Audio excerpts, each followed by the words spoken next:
Ladies and gentlemen.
You guys ever chew on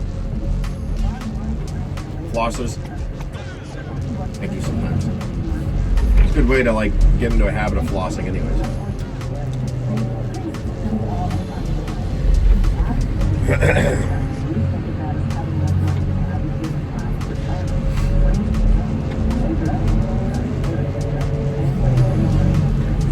So we're here today, stockpiling again. Like deja vu, Groundhog Day. You ever seen that? It's a late 80s movie with Bill Murray where he wakes up every day and he does the same exact thing every day. Down to drinking a glass of water and getting the same bagel every day, basically. That's what I feel right. But I could be less fortunate. And I'm not. I'm healthy. And that's all that really matters at the end of the day. Your health. If anyone ever tells you anything different, they're wrong. But anyways, enough of that philosophical, mind-numbing stuff. Welcome back to the channel. I hope you enjoy that little time lapse of just stalking pile. So I gotta piggyback this material. If you haven't been paying attention to the videos I've been dropping on this channel, I'm kind of on this job site for a little while, so I'm trying to make the best of it and show you guys some different avenues of it. What exactly what I'm into for the last few weeks. This is week number 3 coming to a close. Today is Friday. I'll see if I can post this video today for you guys. Sun shining in the background. It's beautiful out. A little cold this morning. We had frost all over the windows. So winter's coming. I think it's making a fast approach to New England here. And like I said, I got you set up in the cab here so you guys can see. I know you guys can't see my hands operating and everything like that, but you can see in the background how I'm swinging here. It's the same exact stuff that you guys saw in the time lapse in the early of the video. But yeah, so basically, in order to do this properly, you have to be very what's the right word I'm looking for? You have to make your moves count, basically. You don't want to have unnecessary movement for no reason. So you stretch as far as you can to stock your stockpile, and then you piggyback behind that. When I say piggyback, I mean do the same exact move but further down the line. And that is a huge thing that excavator operators do on a regular basis, especially if they're moving big piles. Say you have a loading area that you're loading up trucks on any particular job site. You're going to end up doing this unless you cut back your shelf, which I perhaps, when I do load trailers, I do like doing that. As long as the ground's suitable underneath, you're not running into unsuitable material, and if you have, like, you know, 1.5 inch even riprap on the job, you can actually layer in your little roadway for the tractor trailer so they don't sink into the mud. Because usually when you're loading virgin material or virgin ground, that's what you're going to run into. And what I mean by virgin is material that hasn't been dug into. That's another term that we use in construction, virgin. Virgin ground, virgin material, stuff that hasn't been moved in quite a long time. You know, and a lot of construction companies, especially if you're doing like pipe work or something like that, that's ideal for digging in trench work, whether you have a 4-foot trench or anything deeper, because anything after 4 feet you have to have shoring. I don't know if that's a national law. I sure hope it is, but at least in this general area, it is a law. Anything 4 feet or deep, you need shoring, whether that's wood, trench boxes, wood shoring. We do use like this oak or pine planks. There's actually slide rail systems. So trench safety in this part of the country is very, very important here in New England. We have all sorts of different laws too with OSHA, but our state laws, at least in Massachusetts, where I work, let me just fix you guys, very, very stringent. A lot of people don't stick to it though. Sometimes people, they half-ass it too, and that's not good either. Some guys try to cut corners. That's a huge problem too. But anyways, yeah, so back to what I was saying about the virgin material. That's the stuff that you want to work into. But all this stuff I'm digging right now is not. This is all put in here, even if it was years ago. This stuff has already been touched, moved, stripped off of another property somewhere, brought here, stockpiled, and retaining water. It has plenty of rocks in it, hence why we're screening it. So this stuff has already been messed with, stacked up, trucked, moved, hauled, whatever you want to call it. It's not the best stuff in the world. Will it grow grass? Sure. I'm sure it will, because there's weeds on top of it right now as we speak. It'll grow. I don't know how decent it is, but it doesn't matter. It's just not. That's not my problem. And my problem is to get this stuff to the screening plant and get it processed, separate the rocks from the topsoil, and just keep plugging away. So it's very repetitious. So if somebody is, so here's another subject we can touch on. If somebody's trying to get into this business as an operating engineer, or even non-union or union, it really doesn't matter. There's a lot of key things that you have to consider. First off, we'll just start with work ethic. It's adamant and a key thing to be able to show up for work, get up out of bed, have as best positive attitude you can, and make sure you're ready to work, because work ethic is huge in this industry. And I'll just say, at least this part of the country, it's a very strong attribute to have as a person in this field of work, is a strong work ethic. And yeah, so that's number one. Number two, there's a lot of risks that you have to take in order to not even just run equipment. I'm talking just the trades in general. And I'm not trying to scare anybody from the trades, because listen to me right now. AI's coming. You guys watch the podcast, or listen to the podcast, watch the videos. You see this stuff on social media, Instagram, YouTube. It's coming. It's already here. It's month to month. It's getting better and better and better. So people looking to come into the workforce, especially young kids coming out of high school, 18, 19, 20, and decided not to go to college, this is a good opportunity for you to make a really, really good living. So I'll give you my backstory. I know I'm going on tangents on how to get into this industry, but I'm not trying to scare you, but there is some scary things about this industry. You got to be very cautious in safety. So there's a couple right there. I'll give you a couple before I get into this next story, because I tend to ramble. I do get that a lot in the comments, but that's just the way my brain works. So I'll give you my backstory on how I got into what I'm doing. So my father was always in this type of industry, driving a truck, a CDL truck, a commercial truck, running heavy equipment, cranes, excavators, loaders, all this stuff, all sorts of construction stuff. So I was pushed in that direction, and I don't complain one bit about it. When I was younger, it was difficult. I was probably 16 years old, getting dropped off during summer break from high school with my mountain bike to go learn how to run a loader and screen loom with a little reed screening plant, which is basically a square box with a screen on it and a small diesel engine that turns an oblong hammer and just shakes the screen. That's all. It's very simple, the screen material. So anyways, back then, that's when I started to get a feel for what I was going to do in my life. Barely got through high school.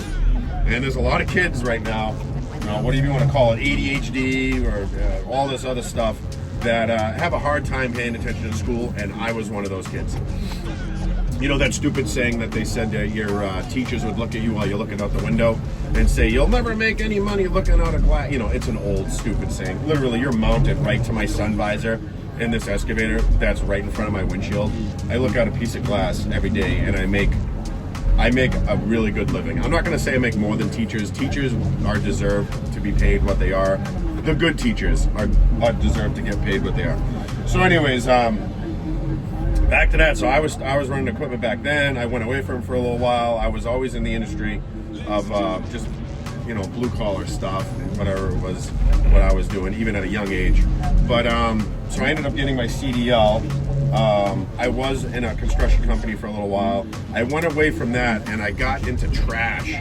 Now, when I say trash, I mean like trash, like in a machine, like in a landfill, like those landfill trash videos you can see, just search landfills. I didn't particularly do a landfill. I did something slightly prior to a landfill. It's called a transfer station, excavator, loader, loading trailers, big, they call them live floors. They're big 55-foot long, huge, massive wagons that tractor trailers drag. But besides the point, I was always into running equipment. So that was when I got back into really wanting to run equipment again, back when I got in trash.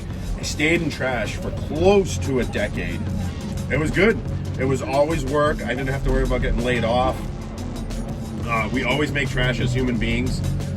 There was a saying in the trash industry, there's two jobs that'll never run out. The shit business, so like septic tanks and porta-johns, and the trash business.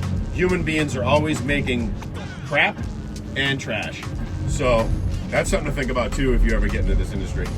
So I was in trash for a while, and then I wanted to get back to dirt work because I worked for small construction companies doing septic tanks, water sewer tie-ins, garage foundation additions. No carpentry. I was not a carpenter. I wasn't a plumber. I knew how to put pipe in the ground. I knew how to connect water pipe and sewer lines and do domestic water services into homes. On a smaller scale, not so much commercial. It was more residential. So then I left that, and then I went to trash for 9 years, got out of trash. Then I decided I wanted like about a decade of trash. I had a 401k. There's a lot of benefits to being in construction as well, because insurance for you if you're just an individual, or if you're married and have kids, health, dental, 401k, retirement plans. There's a lot of benefits to being in construction. So anyways, I left trash, and then I got back into dirt, doing dirt work, as that's what we call it, dirt work. And there's all sorts of different phases of construction, but I mostly mess with the dirt dummies, as we like to call them. So anyways, still had my CDL, because I got my CDL at, I think it was right around 21 years old, or 20 or 18. I remember the joke when I got it. I couldn't even buy a beer at the bar, but I could already drive a tractor. So anyways, I went back to dirt and back to construction in that phase of construction. And I just got back into it, and I kind of forgot how fun it was. You would think digging a hole wouldn't be fun, but if you have a passion for this, you can make anything what you do fun and enjoyable. What else? So yeah, I got back into that, and then some life things happened. I have another channel that's very, very old. It's been around since 2012, I believe. My main channel, so you can go check that out. So I got videos way back in the day on YouTube. But anyways, so life changes happened, and I had a child. And I don't know if some guys are going to be watching this video within the next couple of weeks or the next couple of years, and they're going to realize something. When it's just you to take care of, you take care of yourself every morning. Get up, brush your teeth, throw deodorant on, go out the day, grab a coffee, and that's it. You worry about number one, you, right? Well, then you get married. Now you have a spouse to worry about, your wife, or whatever, your partner, whatever. In my case, it's my wife. I worry about my wife. I got to make sure she's got a good life. Whatever you consider good, that's on you. So then the equation is, and now your wife can take care of herself because you guys are both adults. But the biggest change that happened to me that made me make a jump to where I am today, which is roughly 10 years ago, coming up December of this year, which we are in the year of 2025, will be roughly 10 years I've been in the union, was having a kid. So a child getting put into the equation. And if anybody is raising kids in today's society, you know how expensive it is. I remember daycare for both my boys at one time. I could have had a brand new, well, I think both of us, me and my wife, could have had both brand new pickups for the cost of daycare. Regardless of the case may be, having a child made me make some decisions in my life where I knew I need to make the most amount of money possible doing what I love. So there was two options for me. In my mind, there was two options for me. Either start my own business, and I have, let me see. It is a daunting task to be a business owner. I'm not saying it's not impossible. There's tons of guys, there's friends I know that are own business owners, and it's a good way. But my biggest dilemma was insurance and the end game, trying to get to the end game. We're all trying to get to the end game. You know, a lot of people live in the moment. I've come around to that with my wife, living in the moment of life. And, but a lot of people are looking for the end game. So owning a business, yeah, you make all that money up front, which is great. And the money today is really nice. You spend now and you prepare for later. Now, going to the union for me, I was looking at the insurance purposes to have health, dental, and a retirement plan, which I have two retirement plans. So basically, I have a retirement plan that basically states that it's a roundabout way to make it simple for this video is a 401k. It's a personalized 401k that I put into, well, actually the union puts into for an hourly wage that goes in there and accrues over time, just like any other 401k. But there's a second plan, not considering Social Security for retirement, which would be a pension. So for every good year you put in, you get a certain amount of money. And that was very appeasing to me, to work, say 30 years, put X amount of years, 30 years in, say you get $100 every good year you put in, and you get that check once a month. That is a pension. I'm gonna tell you right now, in today's world, pensions are unheard of. And being a blue collar guy, if you work non-union, there is, I'm telling you, maybe 1% that maybe get a pension out of a company. They might get that 401k, which is great. Might get company max. You put $4 in, the company puts $4 in, but that's unheard of, the pension. So you might get that 401k. But so yeah, so there's some things to consider, you know, when you come into this field. And I think personally, to wrap this video up, because I can talk about this in depth. And if you guys want to see more rant videos like this, any advice, let me know in the comments down below, please. I'll make more videos like this. I don't mind sharing what I have for knowledge. Just don't take my word for it. Do your own research. This is my personal experiences, but I think there's a lot of pros to come into the blue collar world, especially with today's future and the kids of today, and not going into debt with college debt, and coming out of high school and being an electrician, a plumber, a carpenter. My Lord, there's so many different opportunities for you to make money as a young kid coming into this industry. And don't be bashful of union. I know there's some guys that you might talk to at the job site that might say union is this and union is that. You have to pay your union dues. I'm gonna tell you something right now. My experience: 80% to 90% of those guys that are squawking about the union benefits and the union don't do nothing for me have never even been in a union and have no experience of even talking about that stuff, but they're just throwing shade on it because they're not here. That's my personal take on it. On the latter side of things, we're gonna wrap it up. If you guys want to see more videos like this, I'm probably gonna post them regardless of comments because I enjoy this stuff. Let me know in the comments down below and subscribe for more videos. You'll see them up here. We'll see you guys on the next video, and stay dirty.